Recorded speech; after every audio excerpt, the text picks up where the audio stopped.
Brought to you by JMR Rentals, professional digital cinema and broadcast equipment rentals in Brooklyn, New York. JMRNY.com.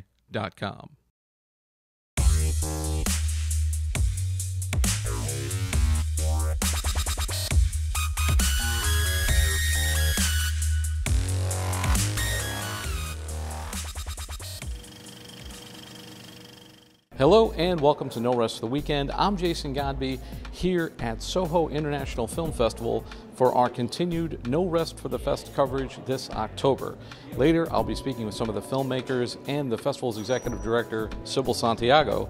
But first, we shot so many interviews on opening night, we couldn't pack them all into one episode. So here's Kayla Vera on the red carpet.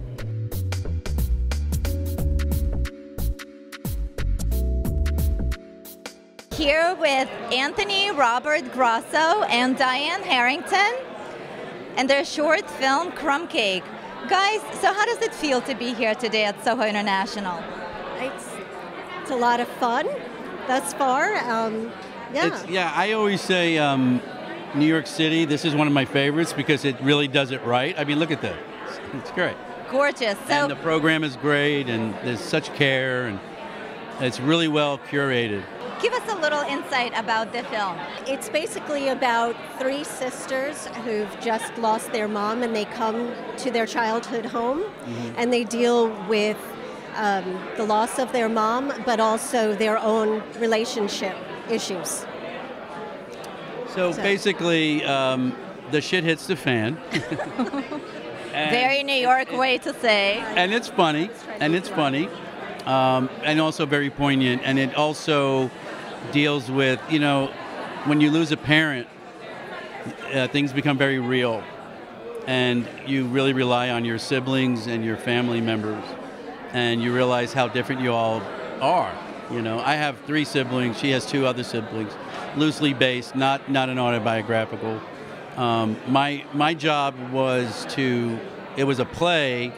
First it was a film, and then she made it into a 1-act, and it got produced, and it got published, and then we wanted to make it into a film. So I had to really take a very dense theater piece and make it move in moving pictures. So that was like the biggest challenge. And the best part is she's my wife, so I got to work with her. And amazing, husband and wife team. I love that. Yeah. She's normally like always with me whenever I'm on the circuit, whether I'm in it or directing it. And she served as a producer on another project, but this time we really worked like hand in hand. I have to give her a lot of credit. She wrote a beautiful piece. Really amazing. Did. Well, good luck tonight.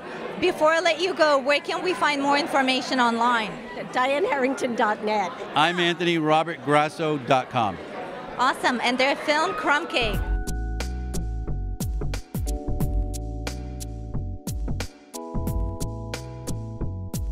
Joining me now is Stephen Michael Simon and his documentary short, Bacon and Laces. Oh my God, I love that. So talk a little bit about your film. What is it about? Yeah, sure.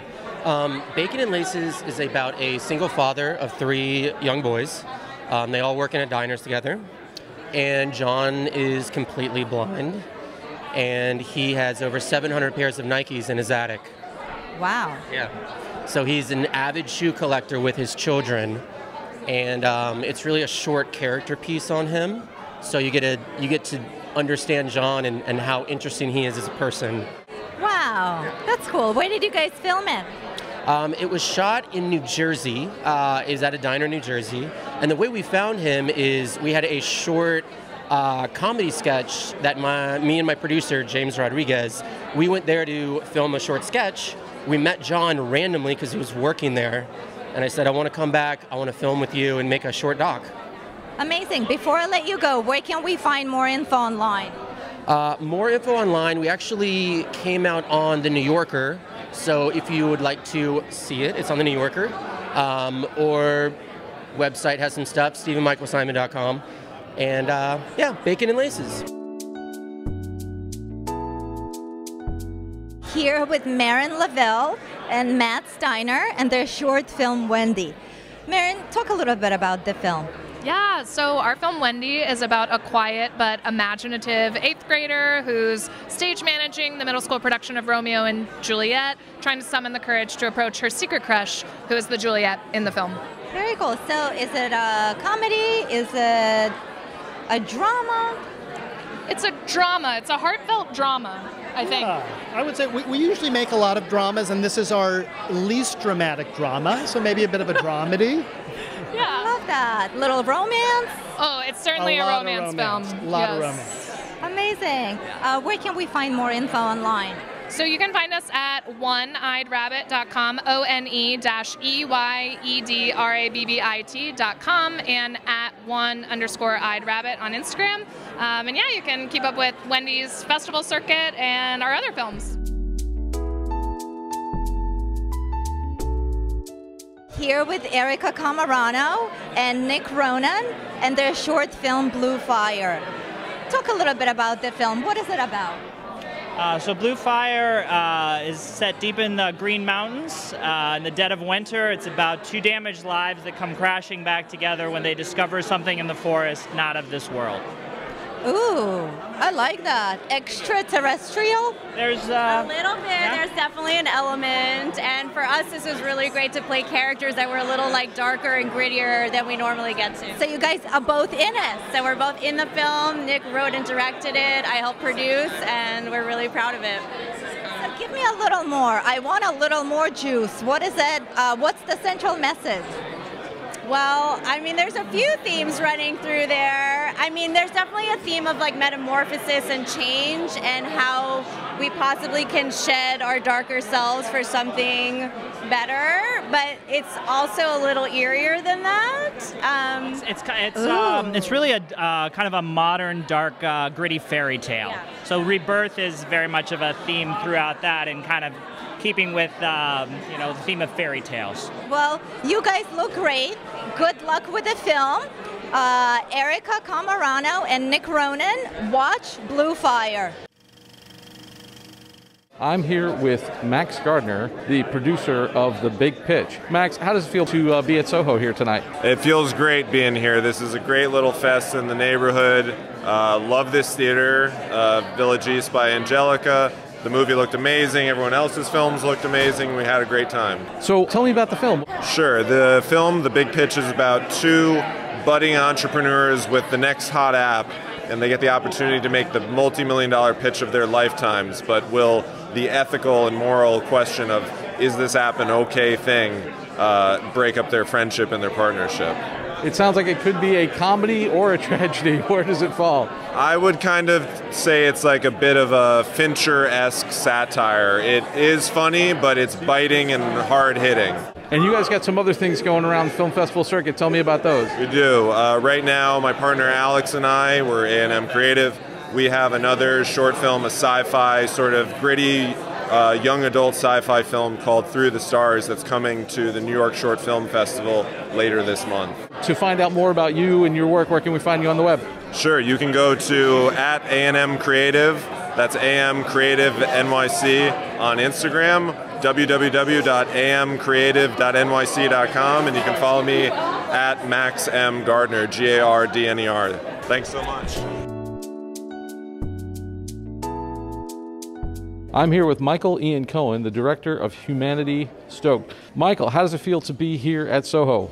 It feels surreal. It's, as a first-time filmmaker, to have a U.S. theatrical premiere in New York, my hometown. I was born in New York. I've lived here most of my life. I live here now, and it feels very, very gratifying. It's amazing. Is it safe to say that you feel stoked? It is always safe to say that I feel stoked. Yeah, absolutely.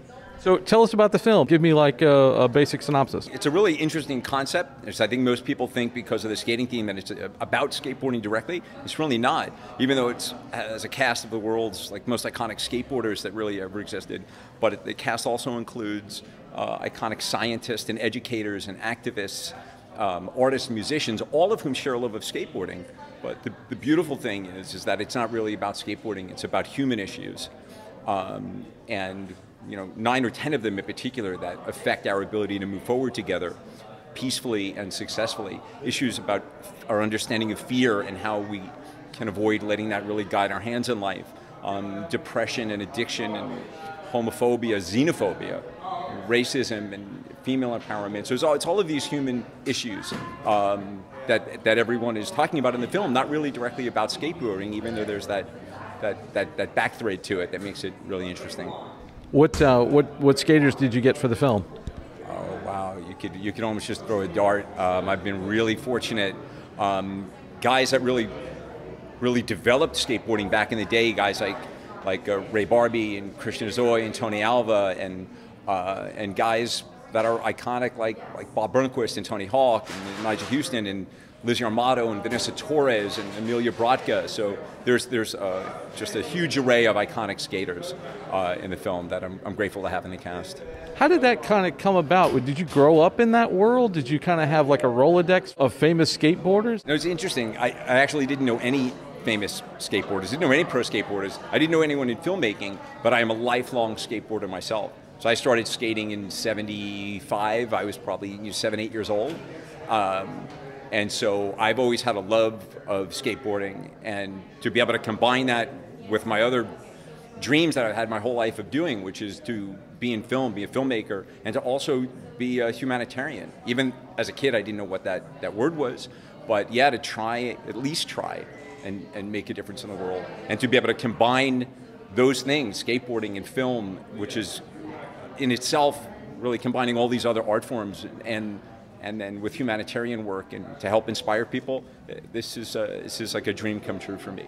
Is there one particular thing that you think audiences might take away from it? So, and people have said that it was hard conceptually to talk about the film before I had any famous people in the cast. It was challenging to get people to understand, and then at some point we passed this pivotal point, and it just started resonating with people.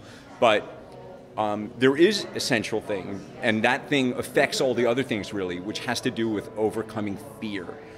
Fear leads to hate, whether we're talking about xenophobia or homophobia or racism, or we're talking about even drug abuse. We're talking about depression. A lot of these things have a root in fear. And so that's a central theme that I hope everyone can come away with a better understanding of how to accept your vulnerability and dig deep into understanding your fear so you can move past it. Having said that, all these subjects in the film, whether it is depression or addiction or any of these issues, if even just any parts of the film could resonate with someone and help that person, especially if that person could look at maybe someone that may be an idol of theirs and a hero of theirs, and to see that they also are human and struggle with the same things that all of us struggle with, and can find that inspiring, then my mission's accomplished. No matter how the film is perceived or received by critics, and we've been fortunate. We just won the jury prize for best documentary at Edmonton International, and we won awards in Paris and in Amsterdam. But really what it comes down to, if even just a couple of people in an audience or watching it at home eventually can come away from the film inspired to think a little bit more deeply about any of these subjects, then that's really the mission accomplished, because that's why I made it. I'm giving 100% of our revenue from distribution away to charity, and I made this without paying anyone. This is a massive all-volunteer effort, and so if it can help a handful of people, then that's amazing. Everything else is gravy. It sounds personal to you. Was there something that you had to overcome, or as part of the process that you were kind of overcoming a personal fear? Yeah, absolutely. First of all of these issues in the film, they're issues that I am deeply passionate about, and always have been for my entire life. And but the central issue that binds them all together, which is fear, you're talking to a person who knew that he wanted to be a humanitarian and a filmmaker since he was 13 years old. And I let fear stop me from even trying. I mean, literally not spending a day of my life pursuing that dream, just focusing on the reasons why I can't, and convincing myself I would go to film school tomorrow, or I would write a script tomorrow, and became next week and next month and next year, and approaching 50 years and sliding into a horrible depression. I started being honest with myself over the fact that I had been lying to myself.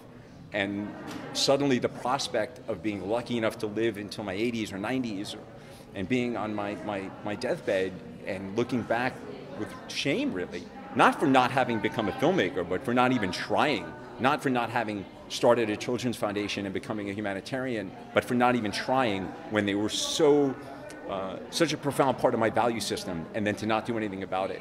And that is the most powerful thing, finally coming to terms with understanding why that was, and trying to help others by inspiring them to have that epiphany and understand that they can get out of their own way and do things, whether that's becoming a filmmaker or doing anything else they want in their life that they may not feel they can do because they're a victim of circumstance. And some people clearly are. But more often than not, we have much more power than we give ourselves credit for in impacting our lives and impacting the world all around us. And I hope that's what people take away from the film as well. Where are you guys in the festival run right now, and what's the plan for distribution? The premiere this year was in Tampere, Finland. And then it was Paris and Amsterdam, where I mentioned we won awards, and then Edmonton International, which is 2 weeks ago, again, where we won a jury prize for Best Doc. And then next week is Newport Beach Film Festival, then Portland Film Festival, then St. Louis International, then International Social Change Film Festival, and then South African Independent Film Festival after that. And we just found out we were selected for a festival in San Francisco, a New Concept Film Festival, which this film is kind of unique, and so they took that, and there are others to follow. It's like a whirlwind. It's hard for me to wrap my head around, having never done anything in film, and then you do this, and it resonates with people is an unbelievable feeling. Do you think eventually you guys will do you want to do a theatrical distribution, or do you think you see this as more of a streaming vehicle? A theatrical release is fun, and but the reality is the vast majority of people that will ever see a doc these days are going to see that in a streaming platform. So a theatrical release, a limited theatrical release would be great, but my main goal is not hinged on ego, and I want the most people to be able to see this film and hopefully be inspired by the messages in it and the stories in it. And the only way to do that with a doc now is streaming. It's just not going to happen in theaters because there's not enough people that are going to go see docs in theaters. So yeah, that is the ultimate goal, to be on a major streaming platform, and we have distributors now that are actually just starting to kind of court us, which is a wonderful thing. But right now we're just taking our time, biding our time, and enjoying this film festival circuit, and seeing what happens, seeing how it unfolds over the next 6 months. If people want to know more about you, about the film, where can they find you guys online? Oh, that's simple. The website for the film is Humanity Stoked. All our social media, Facebook, Instagram, TikTok, whatever, is Humanity Stoked. And I encourage people to, follow us. Thank you so much, man. That was great.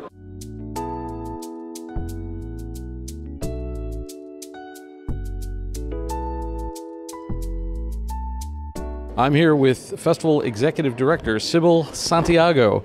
Sibyl, how does it feel to be back here at Village East? It feels amazing. It was a little bit nerve-wracking before we started, and we weren't sure what to expect. We didn't know how people would be like, but as soon as the doors opened and as soon as the filmmakers came in, it was like, that family reunion that you actually look forward to.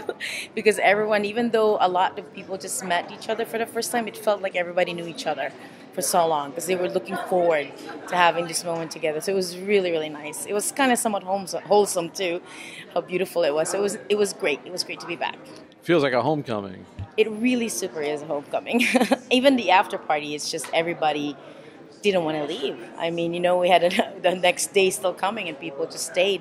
So it was really great. Give me some highlights that you've seen so far and kind of talk about what's to come. Absolutely. First of all, right now we have a film that's going that we really love. It's a documentary about skateboarders, so it's really fun to see them all come into the theater with their skateboards. And we actually have quite a lot of short films this year from different parts of the world and within the country who've been really, really great stories. One of the things that I noticed this year, though, is that it's so much more diverse. It was almost easy to be diverse on my program because my submissions are actually diverse. And there were so many really strong, I know this is a word that's used in the industry a lot, authentic stories, but it sincerely were a lot of pure authentic stories that's being told by the filmmakers. So to me, I always say this, it just shows you the resilience of independent filmmakers and how important it is for industry to support and follow and nurture independent filmmakers, because that's where it all starts, the storytelling. So it's really exciting to see new and veteran filmmakers making all of these projects, and somehow through the pandemic, making their projects, getting it done, getting it finished, and now they're here at the festival. It's just so exciting. I mean, I don't know how else to it's really a celebration. It is. It truly is. It truly is. And I hope it stays the same. Did you guys decide to do a virtual program this year as well, or are we 100% live? We thought about it. We thought about doing hybrid if we could, but the reality is, and I'm not sure, as I've been spoken to a lot of festival directors as well that are putting up the festivals back live again, the bandwidth is just a little bit more difficult right now for us. So I know for Soho it would have been great to have the hybrid scenario, but the reality was we could only do one or the other, at least to start. And of course, if we were to pick, we wanted to try to go live, and which we did. And it was almost like a last-minute effort as well, because we weren't even sure if we could get the theater. That's the reality of it, because all the studios have the theaters right now for the releases. But thank God we have a great partner with Village East by Angelica. They were so, they know that we've been here in this theater for the past, I believe, 8 years or so. And so it was great to be able to come back and actually bring the live audience together. And I think things just sort of happen as it's supposed to be. Even though we kind of started late than usual, we're still really excited and feeling very blessed that we got on. Last year, we talked about the Soho Film Forum. So can you give us an update? Actually, what is that, for people who don't know, and then just kind of give us an update on what's happening? So the Soho Film Forum is our nonprofit arm, where we're looking to expand more on the education and sort of nurturing new filmmakers and people that are getting into the industry. We got our nonprofit actually just before the pandemic, and we were supposed to launch in 2020. And unfortunately, we got locked down, we closed down, so it was a little bit difficult to have a formal launch for the nonprofit.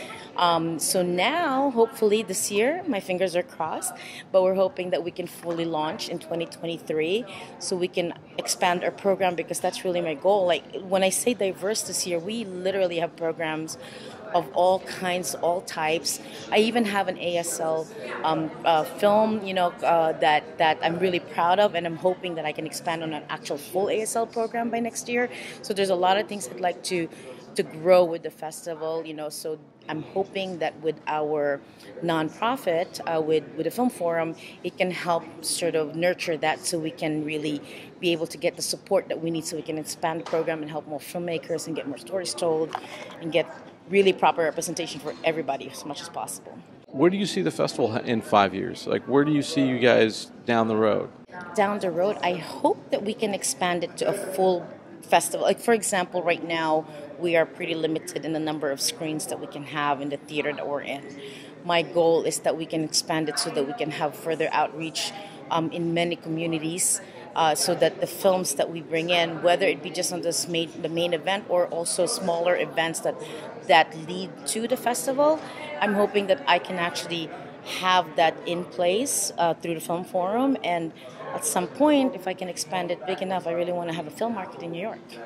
And that's my vision board for the festival that I'm hoping that we could expand onto. For next year, so we're in October, do you want to keep it as it was always a summer festival? It was always in June, it was in the summer or spring. The pandemic pushed us down because we weren't sure if we would have the festival. But we're moving it back up again. Hopefully by next year we can back, a little bit higher towards the summer, and maybe by 2024 we can get back to June, which is really our month that we usually have our festival. For filmmakers watching who think they want to get involved or submit, give me some advice for not just what you look for, but in general, what should they know in order to submit, and what kind of film do you guys want to see? Honestly, we are pretty open we don't do themes in this festival, in case you didn't notice. It's really we love good stories. We love good storytelling. My only advice is that for a filmmaker, if you're going to be involved in a festival of any sort, and I think I would say that it probably applies to all festivals that they would want to get involved with, you have to care enough to be part of it if you're going to be a part of it. It's either you do or you don't. And I think the most of the filmmakers I actually personally speak to or communicate with during the festival, make sure you reach back, you get back. You have to be, I remember an advice that I got back when I was coming out of school, when I said, what is your key to success? I would say, always return people's calls, right? This was back in the days when people called each other. And I just spoke to Dan Lin from one of the panels that we had at the PGA, and he would ride back, he is so successful, and I look up to this man.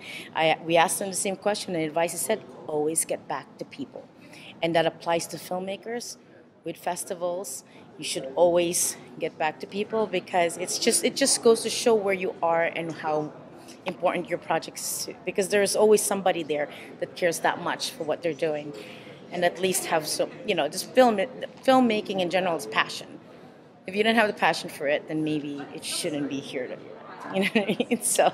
For those who want to either get involved or those who want to submit or just come see movies, where can they find you guys online? www. I don't know if people still say that, but it's sohofilmfest.com. I might be dating myself, but it's sohofilmfest.com. We're in all social media as Soho Film Fest. I hope you follow us. I hope you watch the films from the film festival, because we have some really amazing filmmakers. And I hope that we get to see your film, your project on our next festival. And that's all we got for you today. Thanks so much for taking this trip down the rabbit hole. For more of our content, including more film festival coverage, visit our website, norestfortheweekendpodcast.com. Don't forget to subscribe on your favorite podcast app and on YouTube, youtube.com/getbehindtherabbit. I'd like to thank everyone who came out to talk to us here tonight, and our sponsor, JMR Rentals. For Behind the Rabbit Productions, I'm Jason Godbey. Thanks for joining us. See you next time.